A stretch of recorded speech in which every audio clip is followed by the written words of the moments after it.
नमस्कार सांगमाने मो cooking channel को आपण मन को स्वागत। आज मु आपण मन को चटपटा दही बैगन करके देखिए जहाँ को आपण माने बहुत सहजरे घरे तैयारी करी खाई परिबे। जदि आपण मन को आज ये रेसिपी पसंद लगे ताहले गोटे लाइक और सब्सक्राइब कर देबे। तो चलते देखा दही बैगन रेसिपी। प्रथमे मु बैगन गुड़ी को गोल गोल कर काटी नहीं आधा चामच हलदी गुंड अल्प लुण जीरा गुंड धनिया गुंड गुड़ को पकई मैरिनेट करदे भल भाव मैरिनेट कर सारा आम यहाँ भाजी नेबा गोटे से खरे को गरम करनी करेटी गरम हो सारापर से 2 टेबल स्पून तेल देदबा। यापर आम काटी रखिथबा बैगन को पकई भल भाव एपट सेपट कर भाजी नेबा। एपट सेपट गोले सारिबा पर ढांकुणी दे 2-4 मिनट सिझापी छाड़ीदबा।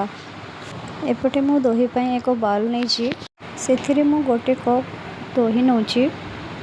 दही बिल्कुल भी आपण माने खटा नेबेनी, अधिक खटा हेले खाइबा को भल लागबनी। दही बैगन हल्का हल्का टिके खटा हेले दही चलिबो। तो एबे आमे दही को भल भाव मिसई देबा।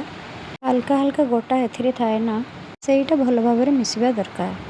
चामच हो बा हुस्कर हो आपण माने भल भाव मिसई देबे। तो एथिरे आमे आधा चामच लूण हलदी गुंड जीरा मसाला चाट पाउडर को मिसई देबा। आधा चामच चीनी मध्य एथिरे पकई देबा। चीनी कौन करिवो खटा को बैलेंस करिथाए। एबे देखंतु मैं एथिरे आधा कप पानी दे देउची। पानी मिसला पर मते यार कंसिस्टेंसी भल लागिला। आपनकर जदि बहलिया हो जाए ताहले आपण आउ टिके पानी दे एडजस्ट करि परिबे।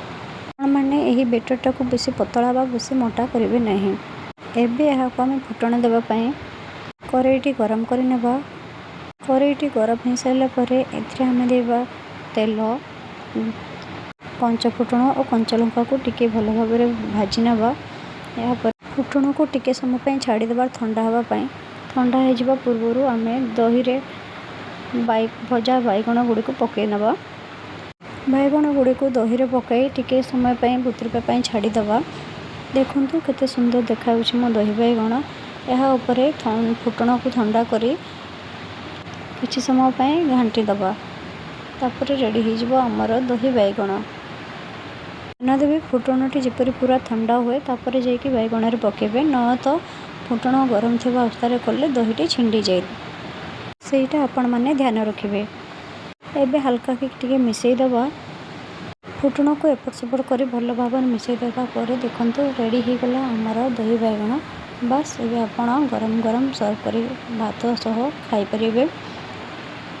आपण माने भी थोरे ए रेसिपी को घरे ट्राई कर देखंतु। बहुत कम समय रे ए रेसिपीटी हो जाए। भल लगे निश्चय कमेंट करेंगे, शेयर करेंगे। Thank you.